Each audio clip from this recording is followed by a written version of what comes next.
this 11-part series, I'm going to be talking about specifically lesson 12 of this book right here. I find this book to be pretty challenging but extremely informative, and it's really going to help you not only learn about the guitar, but music in general. Let's check it out.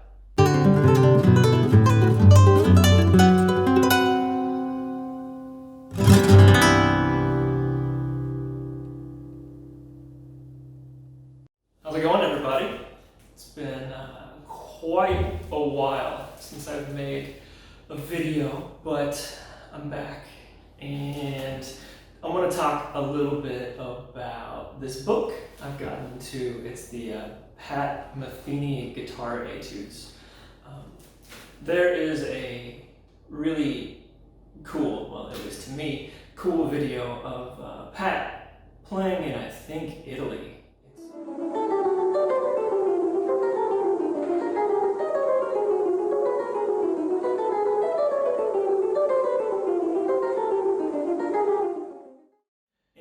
I understand to a lot of people this video, one of these videos, could be a little dry, but for me, I really dig these warm-ups. I like the concept of these. So let me jump into it. I'm using exercise number 12. And what Pat is doing for the first half of exercise 12 is he's just doing scales, triads, all kinds of different stuff with the key of G major. And so I want to just kind of show you what's going on. He's going to open up and we are messing around with, like I said, the key of G major, and this is the position that he stays in for the majority of the A section. I don't care what you call this. I don't care how you think about this. To me, it doesn't matter. The overall goal is to get the entire guitar neck. Some people would refer to this as the 7th position of G major, or they would even refer to it as the C shape, which is kind of like caged. And like I said, I take all of it. What we have to do is learn the key of G in this area. So let's do that. I'm going to start on fret 7 on the low E string with my first finger. And this is a B. I know I said the key of G, but we're going to go ahead and learn the entire zone. So we're going to start below it and just get it all. So I've got B, I've got C, fret 8, and I've got D, fret 10. We're going to go to E, fret 7 on the A string. We've got F sharp, fret 9, and now our root, G. We're going to go to A, fret 7. We're going to go to B, fret 9, C, fret 10, G string, fret 7 is D, fret 9 is E. Going to go to B. We got F sharp at 7, G at 8, A at 10, and B, fret 7 on the high E, C at 8, and D at 10. That's important to know.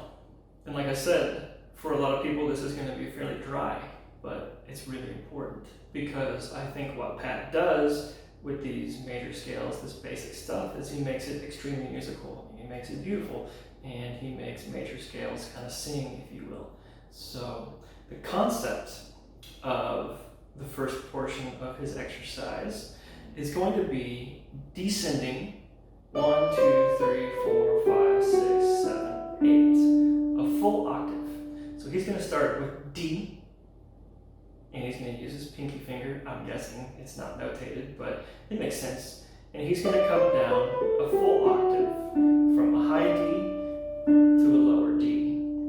Now, there's two ways you can think about it, but for now, what we're going to do is once we get to here, we're not going to go back to where we started, but we're going to go one scale tone lower.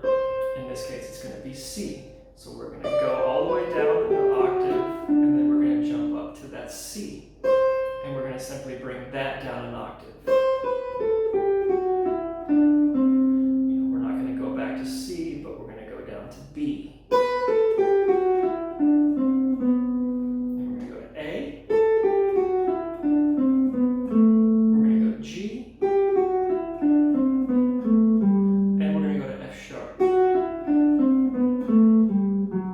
And this is where it ends this concept. So like I said, we're just descending in an octave, going to the next lowest scale tone, A, G, F sharp, and he stops here on this F sharp right here. All right, so the next thing Pat's going to do is he's going to take this exact same scale position, like I said, whatever you want to call it, 7th position, C shape of G major, it doesn't matter. It really doesn't. Learn all of it, and at the end of the day, it's just going to become hopefully another area for you. But we're going to ascend or go up the scale in thirds. So when you play a scale, if we're starting from G, you just go G, A, B, C, D, E, etc.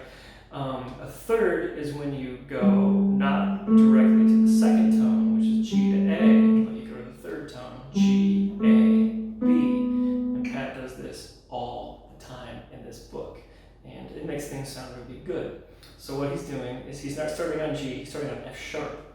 He's going to go F sharp, he's going to skip over G, which would be our next scale tone, and he's going to go to the third tone, which is going to be A. So he's got F sharp to A, and then he's going to go G to B, A to C, B to D, C to E, D to F sharp, E to G, F sharp to A, G to B, A to C, B to D, and now we're going to leave the scale position.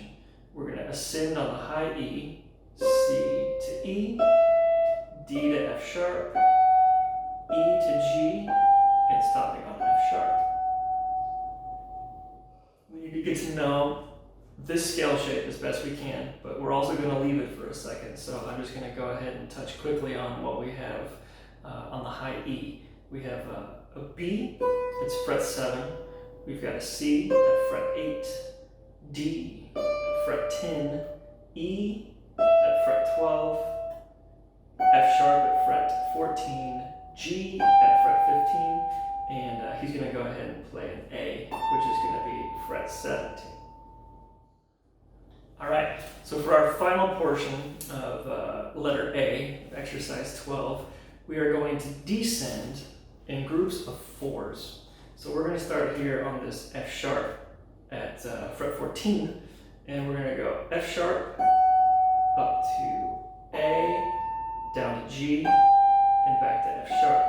And that's going to make up our 4-note pattern. So we've got 1, 2, 3, 4, and then we're just going to simply shift down to the next scale tone, which is going to be E. So we've got E, G, F sharp, E, 1, 2, 3, 4, shifting down to D, F sharp, E, D, down to C, and then finally we're going to move back into our scale shape, and we're just going to take that exact concept home. So we've got here on B, D, C, B, 2, 3, 4, 1, 2, 3, 4, 1, 2, 3, 4.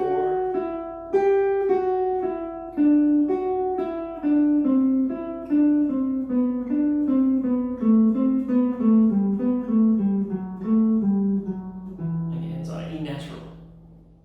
So like I said, I'm trying to move through this quickly, but I also want everybody to try to understand what makes this book nice, what makes these exercises nice. I mean, I think a lot of us can get caught up in just practicing to scale up and back, which, to be honest, there's nothing wrong with that. I mean, that's an important thing, to be able to run your scales, but Pat's doing some nice things with basic harmony to make them a little bit more enjoyable. So we've already touched on 3 different things we can do with a major scale. Running it down an octave, connecting, things in thirds, and then running things in descending groups of fours.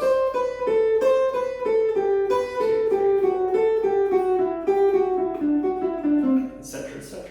So I hope this has been a little bit helpful, and I'm going to talk about quite a few other sections of exercise 12 in future videos. So I hope this helps you out, gets you inspired, maybe makes you want to play a little bit of guitar, expand your repertoire.